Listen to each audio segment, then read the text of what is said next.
নমস্কার, ব্রেকিং বাংলায় আপনাদের স্বাগত। আমি জয়ন্ত মজুমদার।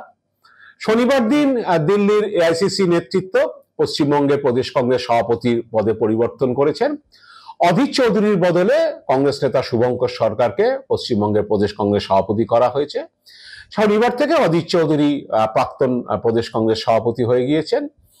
তো এখন যেটা অধীর চৌধুরীর প্রাক্তন হয়ে যাওয়ার পরেই নানান মহলে জল্পনা শুরু হয়েছে যে অধীর চৌধুরী এরপরে কি করবেন। তো যেটা জানা যাচ্ছে অধীরের বিভিন্ন ঘনিষ্ঠ সূত্র থেকে যে 2021 সালের বিধানসভার ভোট যেদিন হয়, ফলাফল বেরোয়, সেদিন রাতেই অধীর তার দু একজন ঘনিষ্ঠকে ফোন করে বলেছিলেন যে সম্ভবত এটাই তার শেষ লোকসভা ভোটে জেতা, মানে শেষ সাংসদ পিরিয়ড। কারণ এরপরে যা অবস্থা, বিধানসভা ভোটে যা মুর্শিদাবাদের ফিচার হয়েছে, তাতে 2024 সালে তিনি আর জিতে আসতে পারবেন কিনা সেই নিয়ে তার একটা সন্দেহ দেখা দিচ্ছে। যদিও তিনি লড়েছিলেন শেষ পর্যন্ত, ভেবেছিলেন যে একার দমেই হচ্ছে তিনি জিতবেন। বুঝতে পেরেছিলেন যে লড়াইটা খুব কঠিন, মমতা ব্যানার্জির সঙ্গে লড়া বা তৃণমূলের সঙ্গে লড়া। এবং ফলাফল আপনারা নিশ্চিতভাবেই জেনেছেন যে 2024-এর ফলাফল কি হয়েছে। বহরমপুরে অধীর চৌধুরীকে 5 বার পরপর বহরমপুর থেকে জেতার পরে তিনি ষষ্ঠবারে এসে তিনি পরাজিত হয়েছেন তৃণমূল প্রার্থীর কাছে। তো এটা অনেকে জানাই ছিল। তো তবুও অধীর চৌধুরী তৃণমূলের সঙ্গে, মমতার সঙ্গে দীর্ঘদিনের বিরোধিতার কারণে তিনি তৃণমূলের সঙ্গে কোনো জোটে যাননি, বা দিল্লির প্রদেশ নেতৃত্বকে তিনি বারে বারে বোঝানোর চেষ্টা করেছিলেন যে বামেদের সঙ্গে জোট হবে, কারণ মমতা ব্যানার্জির সঙ্গে জোট করা তার পক্ষে সম্ভব ছিল না। সেটা তার সম্মানের বিষয়, কারণ তিনি দীর্ঘদিন ধরে 1996 সাল থেকে মমতা ব্যানার্জির সঙ্গে তার একটা ঠান্ডা লড়াই চলছে।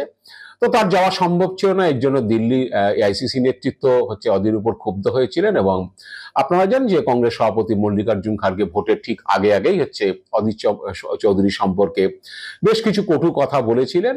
তো যাই হোক, সেসব পর্ব গেল, কারণ অধীর ঠিক করেই নিয়েছিলেন যে তিনি তৃণমূলের সঙ্গে জোটে যাবেন না, বামেদের সঙ্গে জোটে যাবেন। তাতে তিনি জিতলে জিতবেন, না জিতলে না জিতবেন। তো সে সময় একটি অনলাইন সাক্ষাৎকারে অধীর চৌধুরী বলেছিলেন, বা তাকে প্রশ্ন করা হয়েছিল যে যদি ভোটে হেরে যান তাহলে কি করবেন। অধীর চৌধুরী বলেছিলেন যে যদি ভোটে হেরে যাই, রাজনীতি ছেড়ে দেবো, বাদাম বেচবো। তো এখন অধীর চৌধুরীর প্রদেশ কংগ্রেস সভাপতি পদ চলে যাওয়ার পরে তৃণমূলের তরফ থেকে তাকে নানান কটূক্তি করা হচ্ছে। অনেক বাদাম বাজার ছবি, মানে বাদাম বিক্রি করছেন, বাদাম বেচছেন, এরকম বাদামালার ছবিকে দিয়ে বিভিন্ন মিম টিম তৈরি হয়েছে। তো সেগুলো তৃণমূলের যারা সমাজ মাধ্যমে সেগুলো ছড়িয়ে পড়েছে, তৃণমূলের যারা সমাজ মাধ্যমে যারা যোদ্ধারা তারা সেগুলোকে ছড়িয়ে দিয়েছেন। যাই হোক, এখন তৃণমূলে কিছুটা স্বস্তিতে, কারণ অধীর চৌধুরী চলে যাওয়ার পর তৃণমূলের অনেকেই মনে করছেন যে শুভঙ্কর সরকারের নেতৃত্বে কংগ্রেস হয়তো পরবর্তীকালে তৃণমূলের ব্যাপারে অনেকটাই নমনীয় হবে, এবং অধীর চৌধুরীর মতো হয়তো চাঁচা চলা ভাষায় তৃণমূলকে তারা আক্রমণ করবেন না। পরবর্তীকালে শুভঙ্কর সরকারের নেতৃত্বে বিধানসভা বা অন্য কোনো ভোটে কংগ্রেস তৃণমূল জোটও হতে পারে, সেই সম্ভাবনাও উড়িয়ে দেওয়া যাচ্ছে না। কারণ দিল্লির নেতৃত্ব রাহুল গান্ধী, সোনিয়া গান্ধী বা মল্লিকার্জুন খার্গে তারা ইন্ডিয়া জোটের স্বার্থে চাইছেন না যে মমতা বন্দ্যোপাধ্যায়ের সঙ্গে কোনো রকম সংঘাতে যাক পশ্চিমবঙ্গের প্রদেশ কংগ্রেস, এরকমই একটা মত শোনা যাচ্ছে। এবং সে কারণেই অধীর চৌধুরীকে সরিয়ে দিয়ে শুভঙ্কর সরকারকে করা হয়েছে। তো এখন যেটা হচ্ছে, প্রশ্ন উঠেছে যে অধীর চৌধুরী এরপরে কি করবেন। অনেকেই যেটা বলছে, লোকসভা ভোটে হারার পরেই অনেকে বলা বলি শুরু করেছেন, তাহলে কি অধীর চৌধুরী এবার শুভেন্দু অধিকারী হাত ধরে বিজেপিতে যাবেন, এই একটা জল্পনা শুরু হয়েছে। তো প্রদেশ কংগ্রেস সভাপতি পদ চলে যাওয়ার পরে অনেকেই জল্পনা শুরু করেছেন যে তাহলে কি শুভেন্দুর হাত ধরে অধীর চৌধুরী বিজেপিতে যোগদান করবেন। কারণ শুভেন্দুরা মমতা বিরোধী, শুভেন্দু চরম মমতা বিরোধী, অধীর চৌধুরী মমতা বিরোধী। সেক্ষেত্রে রাজনীতিগতভাবে অধীরের অসুবিধা নেই, কিন্তু অধীরের যেটা অসুবিধা, যেটা ঘনিষ্ঠ সূত্রে জানা যাচ্ছে, যে অধীর চৌধুরী মূলত বেশ তার হচ্ছে মুর্শিদাবাদ, তার মুর্শিদাবাদ জুড়েই তার রাজনীতি। তিনি প্রদেশ কংগ্রেস সভাপতি হলেও অনেকে তাকে কটাক্ষ করে মুর্শিদাবাদ কংগ্রেসের সভাপতি বলতেন, কারণ তিনি তার ধ্যান জ্ঞান সবটাই হচ্ছে মুর্শিদাবাদ কেন্দ্রিক। তো অধীর চৌধুরী যে সাপোর্ট বেসটা, সেই সাপোর্ট বেসটা বরাবরই হচ্ছে গত 25-30 বছর ধরে বরাবরই মুর্শিদাবাদের সংখ্যালঘু সম্প্রদায়ের মধ্যে ছিল, কিন্তু সেই সাপোর্ট বেসটা ভেঙে গিয়েছে। 2024 সালে লোকসভা ভোটে সেটা প্রমাণিত, কারণ অধীর চৌধুরী সেই সাপোর্ট বেস থাকলে অধীর চৌধুরী হয়তো হারতেন না। কিন্তু তিনি বুঝতে পারছেন 21-এর ভোটের সময় থেকেই যে ক্রমশ সেই রাশটা আলগা হয়ে যাচ্ছে, সংখ্যালঘু সম্প্রদায় ক্রমশ তৃণমূলের দিকে চলে যাচ্ছে। নেতৃত্ব তো অনেক আগেই চলে গিয়েছে, 2016 সালে বামেদের সঙ্গে জোট করার পর থেকেই অধীরের ঘনিষ্ঠ আজকে যারা মুর্শিদাবাদের তৃণমূলের অনেক এমএলএ এমপিরা রয়েছেন, তারা একসময় অধীরের ঘনিষ্ঠ ছিলেন, তারা অধীরের হাত ছেড়ে চলে যান, যেহেতু সিপিএম এর সঙ্গে অধীর সমঝোতা করেছিলেন, নির্বাচনী সমঝোতা। তো তারপর অধীর বুঝতে পেরেছিলেন যে এইরকম একটা অবস্থা হবে। তো এখন অধীর চৌধুরী বিজেপিতে গেলে অধীর চৌধুরীর যেটুকু মাসবেস আছে বা অধীর চৌধুরী যেটুকু সংখ্যালঘু সম্প্রদায়ের মানুষ তাকে পছন্দ করেন বা ভালোবাসেন, সেটাও জিরো হয়ে যাবে। অধীর চৌধুরী এটা নিজে জানেন ভালো। আর দ্বিতীয় বিষয়টা হলো, যেটা বিজেপির একজন নেতৃত্ব যেটা সঙ্গে কথা বলে বুঝলাম, যে অধীর চৌধুরী বিজেপিতে গিয়ে মুর্শিদাবাদে বিজেপির ভোট বাড়ানোর আর কোনো জায়গা নেই। কারণ বিজেপি যে ভোটটা এখন মুর্শিদাবাদে পায় ত্রিমুখী লড়াইয়ে, মানে বাম কংগ্রেস জোট, তৃণমূল এবং বিজেপির, সেই ভোটটা বিজেপি আস্তে আস্তে কনসেন্ট্রেট করে ফেলেছে। বিজেপির সেই হিন্দু ভোটটা বা বিজেপির যারা সমর্থক ভোটার, তারা এখন বিজেপিকে সেই ভোটটা দিচ্ছে। বা অধীর চৌধুরী নতুন করে বিজেপিকে ভোট বাড়ানো, অধীর চৌধুরী দলে যোগদান করলে বিজেপির ভোট বাড়বে, এরকম সম্ভাবনাটা প্রায় নেই বললেই চলে। তো এরকম জায়গা দাঁড়িয়ে অনেকেই বলছেন যে অধীরের বিজেপিতে যাওয়ার সম্ভাবনা কম বা শুভেন্দুর হাত ধরার সম্ভাবনা কম। যদিও নানান মহলে এই নিয়ে চর্চা হচ্ছে যে পার্লামেন্টে হেরে গেছেন বলে অধীর চৌধুরী কি রাজনীতি ছেড়ে দেবেন? তিনি নিশ্চিতভাবেই ভেসে থাকার চেষ্টা করবেন। তিনি নিশ্চিতভাবে মমতা বিরোধিতা করার জন্য তার এখন সবচেয়ে বড় প্ল্যাটফর্ম হচ্ছে বিজেপি। বিজেপির অনেক নেতাই অধীর চৌধুরী প্রতি এই ধরনের ইনভিটেশন ছুড়ে দিয়েছে যে যদি মমতা ব্যানার্জি বিরোধিতা করতে হয় তাহলে অধীর চৌধুরী ভালো জায়গা হচ্ছে বিজেপি। কিন্তু মনে হয় না অধীর চৌধুরী এক্ষুনি বিজেপিতে যাবেন, কারণ 2017 সালে মুকুলদা তখন বিজেপিতে জয়েন করে গিয়েছিলেন। এটা অনেকেরই জানা, যদিও সেইভাবে সেটা তখন চর্চা হয়নি। যেটা শোনা গিয়েছিল যে মুকুলদা বিজেপিতে যাওয়ার পরে অধীর চৌধুরীকে প্রস্তাব দেওয়া হয়েছিল বিজেপিতে যোগদান করার জন্য।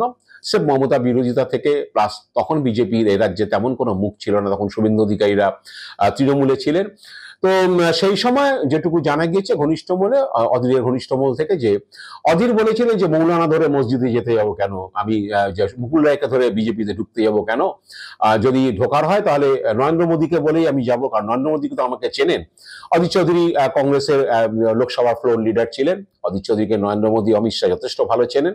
তো অধীর সেরকম একটা উপমা দিয়েছিলেন। তাই আসলে তিনি বিজেপিতে যেতে চাননি, কারণ সেদিনই 17 সালে তিনি বুঝেছিলেন যে বিজেপিতে গেলে তার মুর্শিদাবাদে তার যে মাসবেস, যেটা মূলত সংখ্যালঘু ভোটার, সেই ভোটারটা থাকবে না, তারা সরে যাবে এবং শুধুমাত্র হিন্দু ভোটের উপর ভরসা করে দাঁড়িয়ে মুর্শিদাবাদে বিজেপি পলিটিক্স করে অধীর চৌধুরী বেশি দূর এগোতে পারবেন না, সেটা তিনি ঠায়ে ঠোরে বুঝেছিলেন। তো এখনো অধীরের ঘনিষ্ঠ যারা, তারা বলছেন ইতিমধ্যেই যে অধীর বিজেপিতে গিয়ে বিজেপির তেমন কোনো লাভ হবে না, বা অধীরেরও নিজের কোনো লাভ হবে না।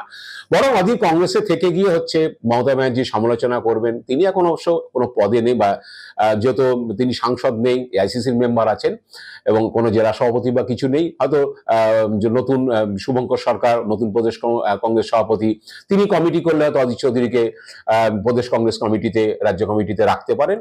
তো অধীর, অনেকে বলছেন ঘনিষ্ঠরা যে অধীর হয়তো কংগ্রেসই থেকে যাবেন এবং কংগ্রেসের থেকেই হয়তো মমতার বিরোধিতা করবেন, এবং শেষ পর্যন্ত যদি এআইসিসি অধীরকে সেই কারণে বহিষ্কার করে, বা যদি ভবিষ্যতে শুভঙ্কর সরকারের নেতৃত্বে প্রদেশ কংগ্রেস তৃণমূলের সঙ্গে জোটে চলে যায়, নির্বাচনী জোটে চলে যায়, সেক্ষেত্রে অধীর আরো বেশি সমালোচনা করতে পারেন এবং দল তাকে হয়তো ভবিষ্যতে বহিষ্কারও করে দিতে পারেন। সেক্ষেত্রে অধীরের পক্ষে কোনো নির্দল রাজনৈতিক দল বা একটা এরকম মেন স্ট্রিমে পলিটিক্স নয়, কোনো একটা নিজে দল খুলে মুর্শিদাবাদে তিনি রাজনীতি করতে পারেন বা বিধানসভা ভোটে লড়াই করতে পারেন, এরকম একটা সম্ভাবনার কথাও অনেকে খতিয়ে দেখছেন বা মনে করছেন। তখন দেখা যাক যে শেষ পর্যন্ত অধীর চৌধুরী, যেটুকু আমি আজ সকাল পর্যন্ত খবর নিলাম, যে অধীরের ঘনিষ্ঠ যারা, তারা বলছেন যে না, অধীরের বিজেপিতে যাওয়ার সম্ভাবনা কম, হলে তিনি 2017 সালেই যেতেন। এখন আর শুভেন্দুর হাত ধরে তার যাওয়ার ব্যাপার নেই, আর বিজেপিতে গিয়ে তিনি বিরাট কিছু করতেও পারবেন না, এটা হয়তো বিজেপিও জানে। শুধুমাত্র বিজেপি তাকে অফার করতে পারে মমতার বিরুদ্ধাচারণ করার জন্য একটা মুখ পাওয়া যাবে, কিন্তু অধীর হয়তো করবেন না। অধীর কংগ্রেসের থেকেই হয়তো মমতার বিরোধিতা করে যাবেন, এবং দল যদি তাকে বহিষ্কার করে তাহলে তো তিনি নির্দল হিসাবে কোনো জায়গায় প্রতিদ্বন্দ্বিতা করবেন মুর্শিদাবাদে কোনো কেন্দ্রে, সেটা বহরমপুর হোক বা নবগ্রাম হোক, তার পুরনো আসন নবগ্রাম, সেখান থেকে করতে পারেন। এর বাইরে এক্ষুনি অধীরকে নিয়ে নতুন করে চর্চার কিছু নেই। বিজেপি জায়গাটা হয়তো তিনি নিজেই বন্ধ করেছেন বা তিনি নিজেই বন্ধ করবেন। অদূর ভবিষ্যতেও বিজেপিতে অধীর যাবেন বলে কেউ মনে করছেন না। রাজনৈতিক পর্যবেক্ষকরা একই মত পোষণ করছে। এখন দেখা যাক অধীর চৌধুরী ভবিষ্যতে কি পদক্ষেপ করেন। আজ এ পর্যন্তই। আপনারা ভালো থাকবেন, সুস্থ থাকবেন। নমস্কার।